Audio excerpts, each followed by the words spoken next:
Mr. President, Majority Leader. I move to proceed to H.J. Res. 36. The clerk will report the motion. The Senator from Kentucky, Mr. McConnell, moves to proceed to H.J. Res. 36, joint resolution providing for congressional disapproval under Chapter 8 of Title 5 United States Code, and so forth. I ask unanimous consent the Democratic leader and I be allowed to give our leader remarks at this time. Without objection. So, Mr. President, today it's my privilege to welcome a distinguished group of Kentuckians to our nation's capital. Because of the incredible work of the Honor Flight program, over 80 World War II, Korea, and Vietnam veterans from across my home state will travel to Washington. Here they will see the memorials built to honor their service. The Bluegrass Chapter Honor Flight has brought hundreds of veterans, most of them Kentuckians, to Washington for this purpose. Despite the significant logistical and financial planning that goes into these trips, Honor Flight works to make sure that veterans have the opportunity to travel at no cost to themselves. The program organizes travel and food for these veterans, many of whom would never be able to visit our nation's capital or see the memorials at all without Honor Flight. The national monuments built on the mall pay tribute to those who sacrificed for the cause of freedom. I'd like to add my voice to those who welcome these veterans and thank them for their service to our country. Now, on another matter, I'm glad to see many of our Democratic friends here with us today.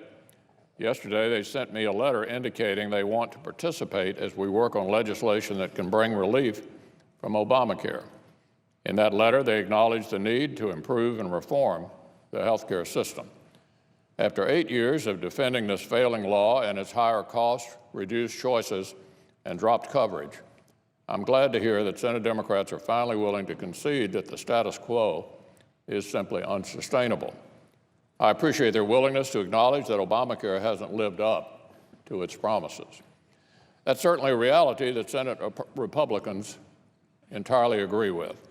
It's why we're working to keep our commitment to the American people to move beyond the failures of Obamacare.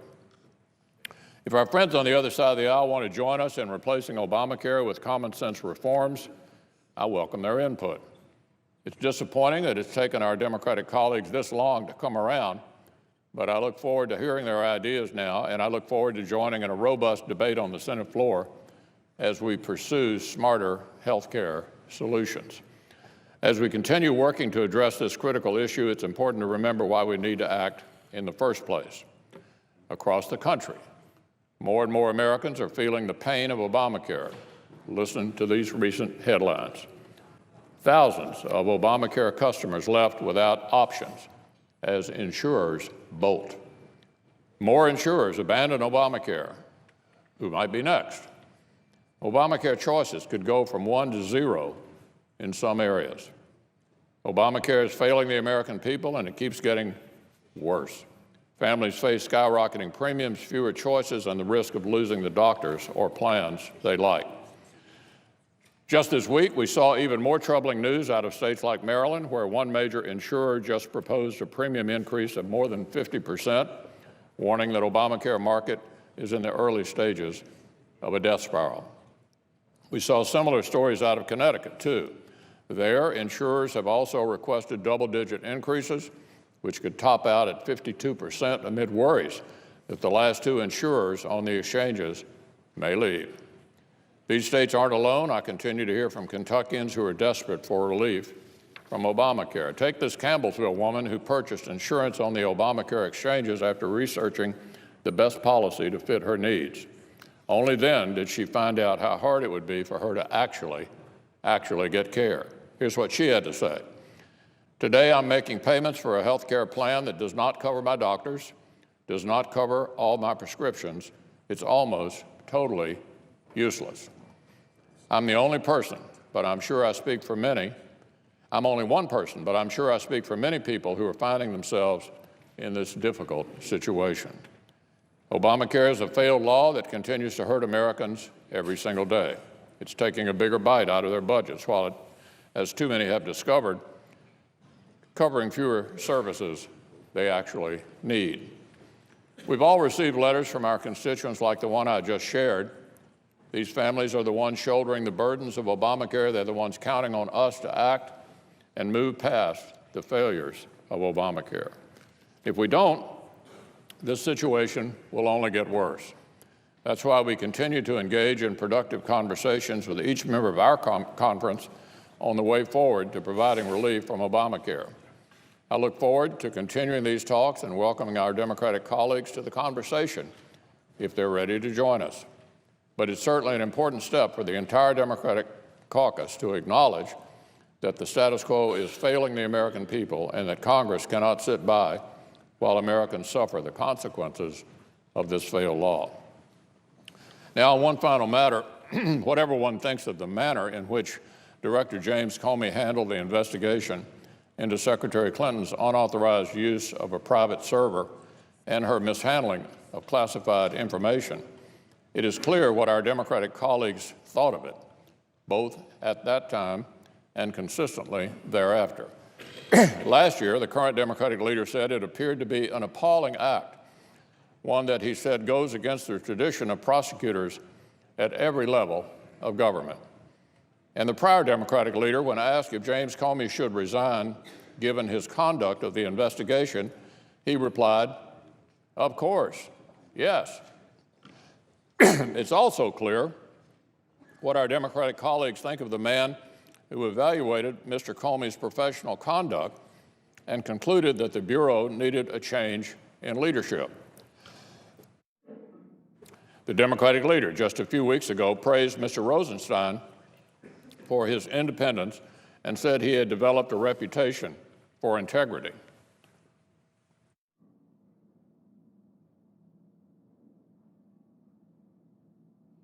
Here's what we have now, Mr. President. Our Democratic colleagues complaining about the removal of an FBI director whom they themselves repeatedly and sharply criticized, that removal being done by a man, Rod Rosenstein, whom they repeatedly and effusively praised. When Mr. Rosenstein recommended Mr. Comey's removal for many of the very reasons that they consistently complained about. 2 investigations are currently ongoing.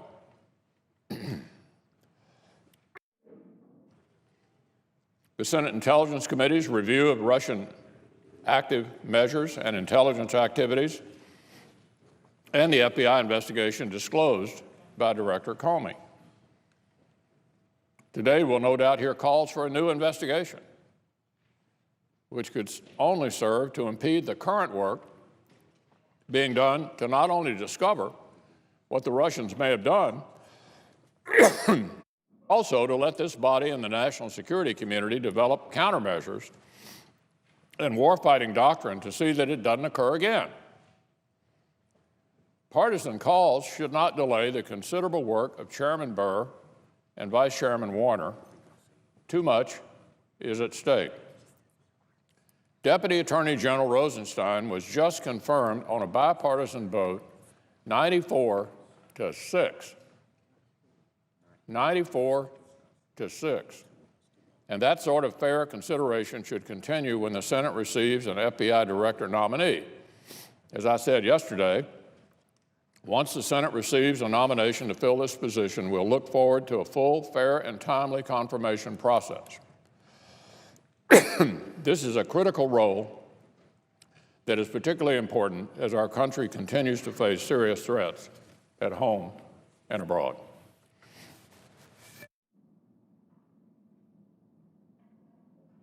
Mr. President, The Democrat leader. yesterday the President fired the director of the FBI, Jim Comey, who was leading an active investigation into the Trump campaign's possible collusion with Russia. The President provided no reasoning for the firing other than he had the recommendation of his Attorney General, who has already had to recuse himself from the Russia investigation for being too close to the President, and his Deputy Attorney General, Rod Rosenstein.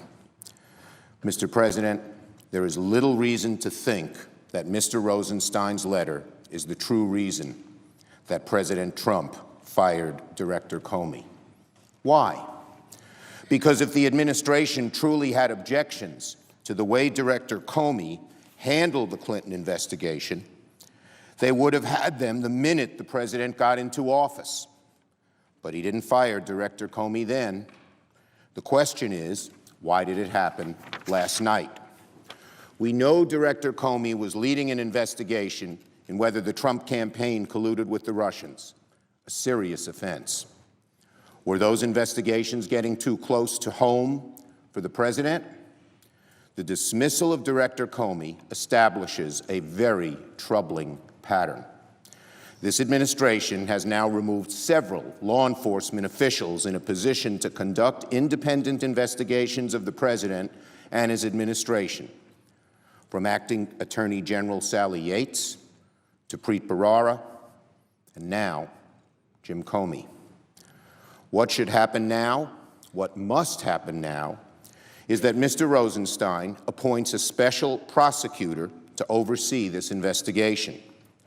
Deputy Attorney General Rosenstein sat in the Judiciary Committee and promised to appoint a special prosecutor at the appropriate time.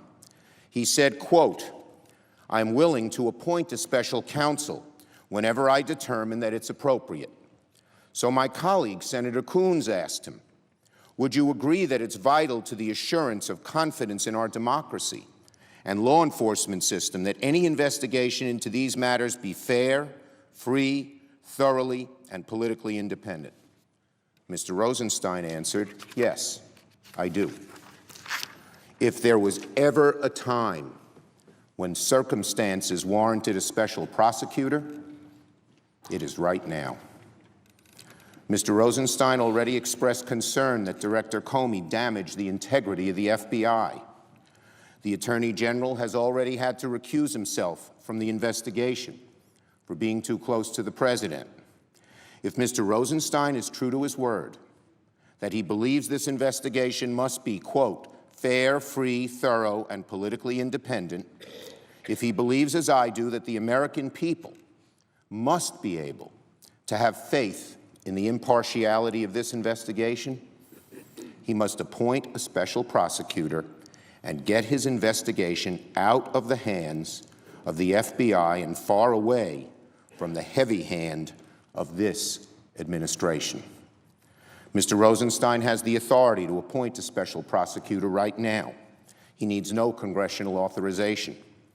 This would simply be a step that he could take, as outlined in the Department of Justice guidelines and in a law passed after Watergate, to get an independently minded prosecutor who would be insulated from various pressures. A special prosecutor is not subject to day-to-day supervision by the Attorney General or anyone else at the Justice Department.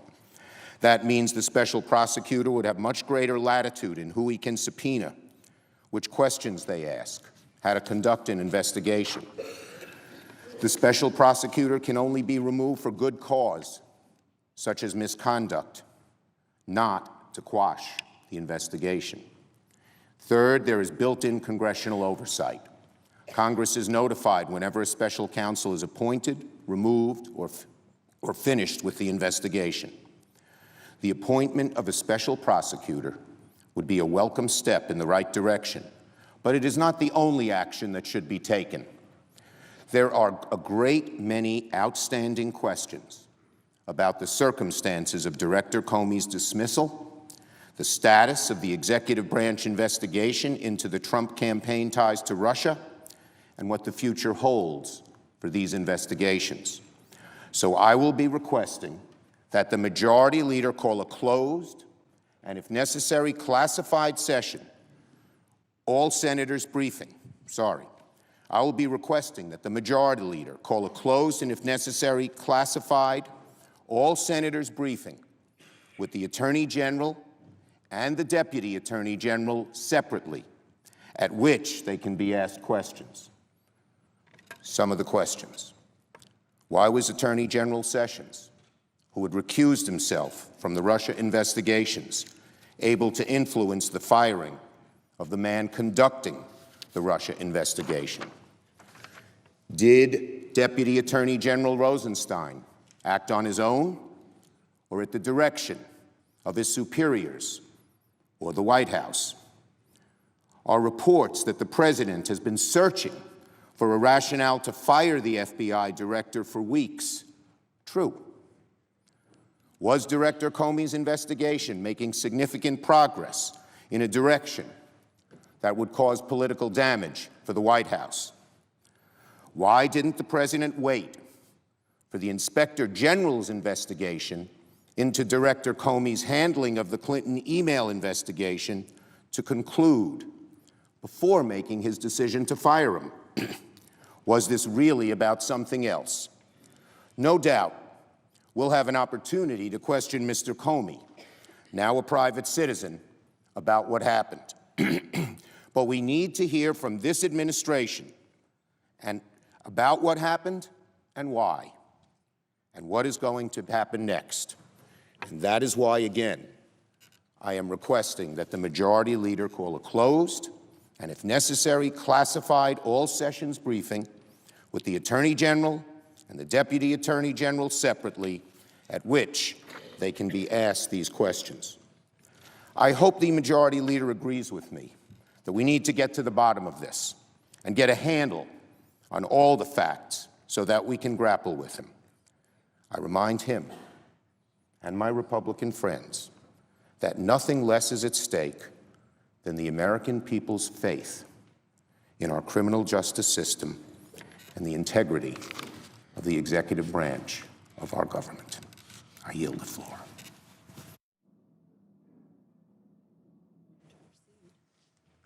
The question is on the motion to proceed.